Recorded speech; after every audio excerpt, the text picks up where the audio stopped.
Can I just ask you, to explain what you said yourself? There is no answer for this conduct. What do you exactly mean by that? Look, by the time we will finish this interview, another baby will be killed in Gaza. By the time that you will finish your show, there will be another 2 women killed in Gaza. How long can this last? Israel had the full right to go for this campaign, for this war, but there must be limits, and we crossed them so long time ago. But above all, answering your question, where do we aim to? What will it be any better for Israel's security if another 20,000 Palestinians will be killed in Gaza? If another 500,000 people will lose their homes? What does this contribute for the security of Israel? We have to realize that the goals that Israel had declared are unachievable, or at least partly unachievable. And we should concentrate now about creating a new reality and not killing and killing for the purpose of killing. Gideon, I want to get into that in a moment, but to answer and to illustrate what you just said about more babies, more women being killed, there is the latest, and we have to say, graphic video that's coming in from Gaza today, resulting from airstrikes last night. The hospital at Al-Aqsa there in Gaza says 57 people were killed, nearly 70 injured, at least 10 of those were children, the hospital says. So the government keeps saying they're doing their best to avoid civilian death. The US keeps doing a shuttle diplomacy which seems principally aimed at minimizing civilian deaths. Not only that, but also to minimize the chance of an expanded war. But in your mind, having covered so many of these Israel-Gaza wars, what is the point, what is the purpose 3 months in of this, as you put it, very heavy death toll? What is the strategic point? I doubt very much if there is one. First of all, everyone is paying his lip service. The Americans, the Israelis, they do their best. The Americans ask gently Israel to refrain from killing civilians. But the outcome is very clear. It is a bloodbath, and you cannot ignore it. The only one who ignores it is Israeli media, by the way, if you let me make a remark about them, because the Israelis are the only people in the world right now who are not exposed at all to what's going on in Gaza. Nothing. We were always laughing at the Russian TV covering the war in Ukraine. Ours is much worse, because here it is voluntarily. Nobody dictates us not to show the suffer and the punishment of Gaza, and Israelis are not exposed to it. But that's just, by the way, remark. There are goals. The Prime Minister had declared them, namely releasing the hostages and crashing Hamas. After 3 months, I can tell you we are not getting closer to both of them. I think about the releasing the hostages, which from my point of view must be in first priority, and they don't go together.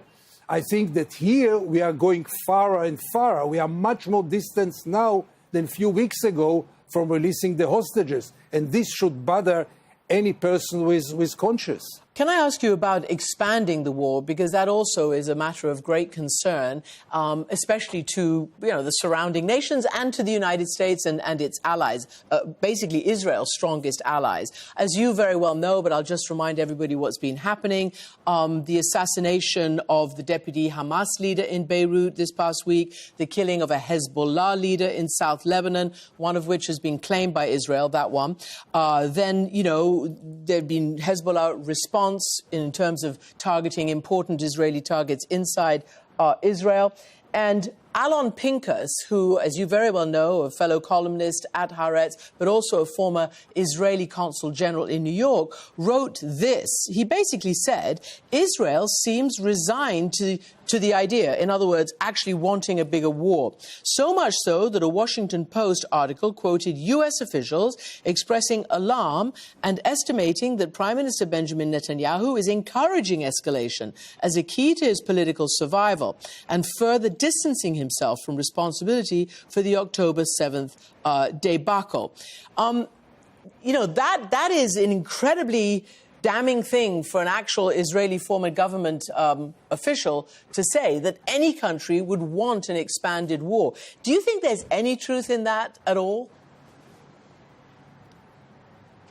First of all, I can only guess and only hope that there is no truth in it. I think that expanding this war also toward the northern front, namely against Hezbollah, will be a game changer and will create a reality that Israelis and Israel never met before. We should be aware to it. It's very nice to talk here about expanding the war, but what can happen then, I think, is much beyond we ever saw in Israel, in Tel Aviv, in Jerusalem, in Haifa, and other places.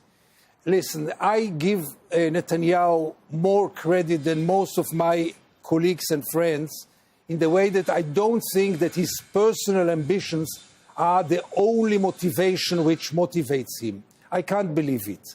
I'm sure that his personal motivation is part of his considerations. I'm sure that for him personally, expanding this war is the only outlet before elections, resignation, and inquiry. But to say that he does everything only to maintain and nothing else interests him, that's even too much for Netanyahu, I think. I hope I'm not wrong. You have spent a lot of your career essentially going against the tribe, against the herd. You've been in the occupied West Bank a lot. You speak like this inside Israel and internationally on programs like this one. It must be very difficult for you, number one. And what is the reaction to the news you bring back from the occupied West Bank, for instance? It is difficult, but believe me, to be a journalist in Gaza right now is so much more difficult. So it's really not for me to complain now when people are dying in Gaza. I'm really not the issue. It's not easy. In this war, it became even harder because my best friends, some of my best friends, and even family members changed their minds on the 7th of October. It's unbelievable what happened here. I mean, everything collapsed. All the values that people believed in collapsed only because of this barbaric attack, which was a barbaric attack, but shouldn't change any values. I'm really whistling in the darkness for many years. I'm used to it. I don't think I have much influence, but I know nothing but to tell what I think is my truth, and I don't see any other field that I would like to be active rather than telling the story of the occupation for so many years to those who don't want to hear and don't want to read and don't want to know. But by the end of the day, the occupation defines Israel more than any other thing. The apartheid defines the regime of Israel more than any other thing. And we cannot continue with this blindness. Israelis are living very self-content, happy about their lives, which are usually quite good, not in times of war, obviously. And they are not even curious to know what is happening half an hour away from our homes. And half an hour away from our homes, even before this horrible war, there is an inhuman reality which must come to its end one day. And as long as we'll continue with this blindness, we will never get to any good place. We Israelis.